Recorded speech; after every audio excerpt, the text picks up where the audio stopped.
Bread is life, but life turns to death so quickly in Gaza. It was mid-morning when the drone struck the people in the bakery queue.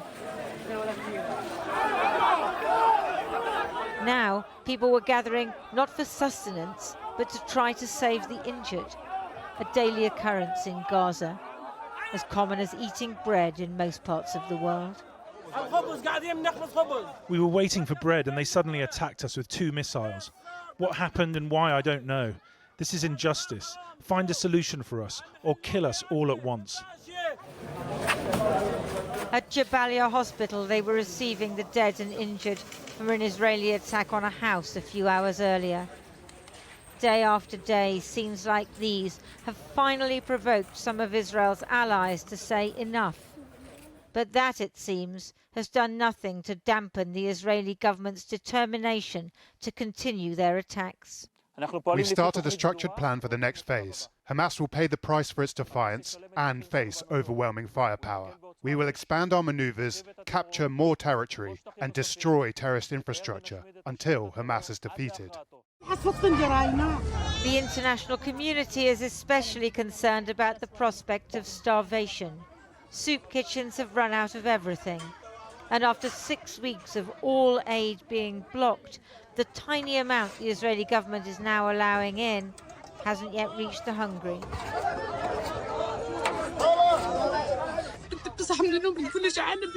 My daughter wakes up and tells me, I'm hungry, I want to eat. I don't know what I can do for her. I came to the soup kitchen to fill my pot. There were crowds of people, all hungry. They need to eat. All we want is food. We're really hungry. There's no bread, and she says she wants some. We now crave a simple loaf of bread. At the Kerem Shalom crossing point into Gaza, Israelis who would send aid in and those who would stop it were shouting at each other. I'm here as part of the Tzav Tesha movement, and we're here to block the aid that's going in directly to Hamas in Gaza. The military arrested a few of the anti-aid protesters. Such passion to stop even a grain of wheat from getting to Israel's enemies. And no pity for those who suffer as a result. Well, earlier I spoke to Simcha Rothman. He's a member of the Knesset for the National Religious Party. That's part of Prime Minister Benjamin Netanyahu's coalition. Now, this is an extreme right-wing party. Their leader has called basically for the ethnic cleansing of Gaza, and they are very reluctant to allow in any aid.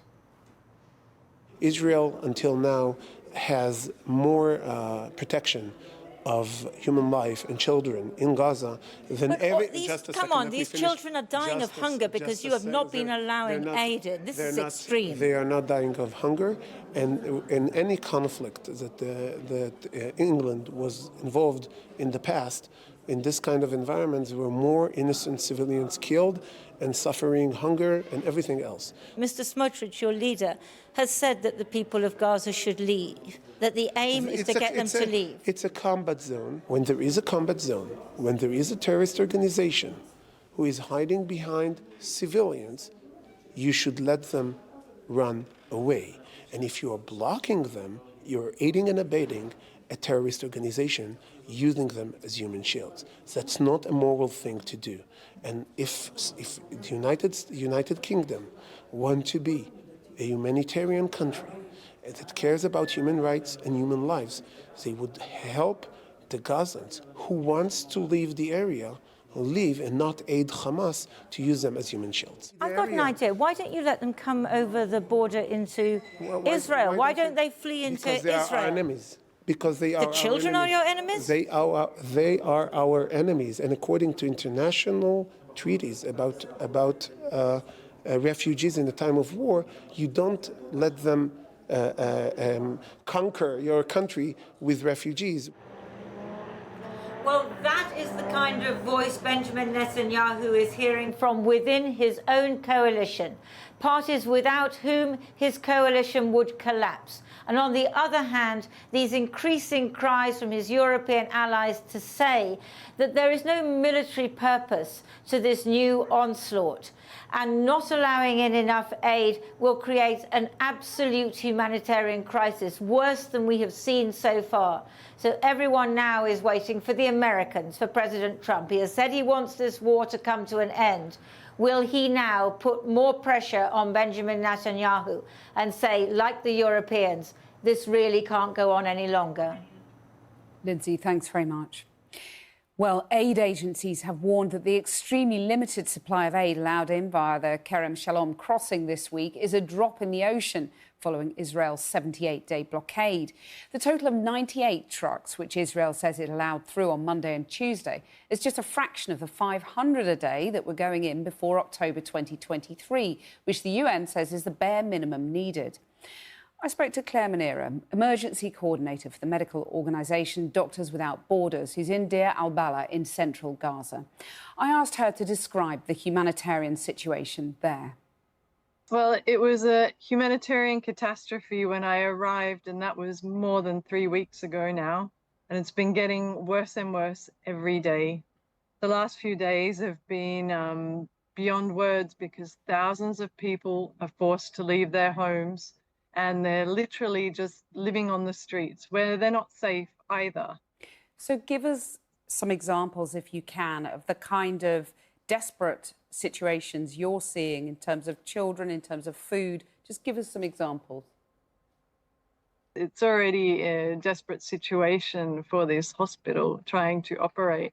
But the people inside are suffering from the most horrific third-degree burns that you can imagine as a result of airstrikes. And this is children I'm talking about, children that lost their limbs as well. So they're in agony.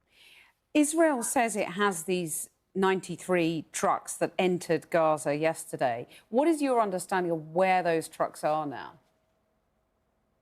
We know that some trucks have entered, but these trucks cannot be delivering aid to the people because we're being forced into doing this in a way that's not safe.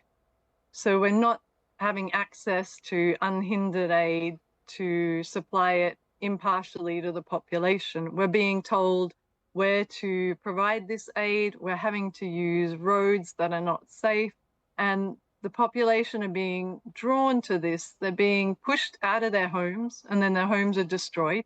And it's just another tool in the ethnic cleansing that's been going on here for now 19 months. You believe that's what it is, ethnic cleansing?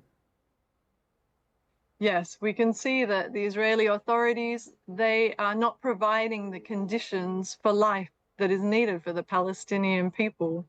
The destruction of homes and infrastructure, the blockade of aid that just continues, and then even the targeting of hospitals, which is against international humanitarian law, all of these conditions. Israel denies that's what's happening, and they're saying that this aid plan that they've got with the US, so private contractors transporting the aid, but then aid groups distributing it, that's what they say is happening. They say they're trying to prevent Hamas looting the aid. Do you see any justification to that argument? We can't see any evidence of that on the ground. What we know is when we can bring the aid in, we monitor that very carefully, and it goes to the people that need it. I see in our hospitals women and children that are absolutely desperate and that are coming to us for help. So we can see when we have control of this aid, we can give it to people in the way that it's meant to be done, according to humanitarian principles. Do you feel angry? Do you feel despairing? How would you characterise your feelings about what you're seeing on the ground? I just can't believe that the world is standing by watching this. And yes, it's an outrage. It's beyond belief and beyond words. And the fact that I'm here seeing the suffering of people at a scale I've never seen before, and the world is doing nothing, then yes, it's very hard to process and to believe that it could be stopped. Claire Monira, thank you very much for joining us. Thank you. You're welcome. Well, joining me now is the Labour MP, Dame Emily Thornberry, who's chair of the Foreign Affairs Select Committee. Do you think there has been a change in the government's position, and how much is it because of pressure from people like you? I think there is a change in the government position, and I think it's right that they have changed it. So they have now talked about no longer negotiating a trade agreement with the Israelis. There is talk of sanctioning Ben Gvir and Smotrich, which has got to be a good thing. And they're the two far right, even more far right than the rest of the far right government in Israel, ministers who are really, I think, driving some of the worst things that are happening. So things like that are definitely a change, and I think the unequivocal condemnation from the Prime Minister in conjunction with the President of France and the new Prime Minister of Canada was very powerful. Not powerful enough, it hasn't stopped it. I think the only thing that will stop it in the end is President Trump has to pick up the phone and has to tell the Prime Minister of Israel, Netanyahu, that this is enough. Stop. This is what the Israeli people wanted. 70% of the Israeli people want the war to stop. Netanyahu is on his own, and it needs to be clear to him that he has no friends in this. Is it regrettable that starvation has finally drawn a response, that the bombing by their tens of thousands to death didn't? I think that it had to stop a long time ago. I mean, if you remember when there was the ceasefire that started at the beginning of the year, the previous president made it quite clear that that was an agreement that was ready to go last summer. And there was no excuse really for it to continue from last summer until January. You know, there was a peace agreement, both sides had agreed to it, and then Netanyahu was the one who said, no, we're not going to sign it, and wanted to continue with the war. And the trouble is that we have a leader in Israel who just wants a perpetual war, as far as we can see. There's no down ramp for him, he just wants to keep going. And the side effect for him, obviously, is that he remains in power whilst that happens. And do you think Britain should and will recognise a state of Palestine in the coming months? I think it's about time. It really is high time that we recognise the state of Palestine. I think that what should happen is that there's going to be a conference in New York in June. It's being held by the Saudi Arabians and the French. We're going, and I think that what we should do is with the French. We're both the signatories to the Sykes-Picot Agreement, which 100 years ago set out the boundaries of the Middle East as we see it today. And so for the two countries who essentially were involved in that founding document of current Middle East to recognise Palestine would be powerful. It's not enough by itself, but I think it would be the beginning of we recognise Palestine, and then we work with many international allies, and we put together a peace, and we say to the Israelis, with the Americans, absolutely crucially, with the Americans have to sign up to this too. This is the way forward. There is no other way forward. This is what the international community says. You have no alternative, Netanyahu and your government. You don't have any other idea, nothing that you're prepared to tell us, nothing that is by any stretch of the imagination acceptable. So this is what we have to do. And for the Israeli people to be safe and secure, you have to be at peace with your neighbours, and you will not be at peace with your neighbours without there being a Palestinian state. If Britain recognises a Palestinian state in the coming months, it will be doing what Hamas wants it to do. What will be the answer from Netanyahu and others who say, you're on the side of Hamas? Well, I don't really care what Netanyahu says. What I care about is doing the right thing. What I care about is doing the right thing, and what I care about is trying to get as a peace. We have to get a peace, and we have to get a peace that lasts. And as far as I'm concerned, this is the only way forward that I can see.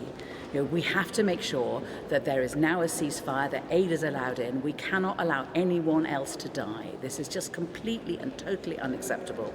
And then, once we get the pause, we need to push on. And we need to push on with a peace that will last, a peace which is fair, which means a Palestinian state and an Israeli state, and that is the only way forward. And frankly, I've listened to many people on this issue. My select committee is doing an inquiry into it, and we have yet to hear a coherent case for anything other than that. And it is about time it happened. Emily Thornberry, thank you very much.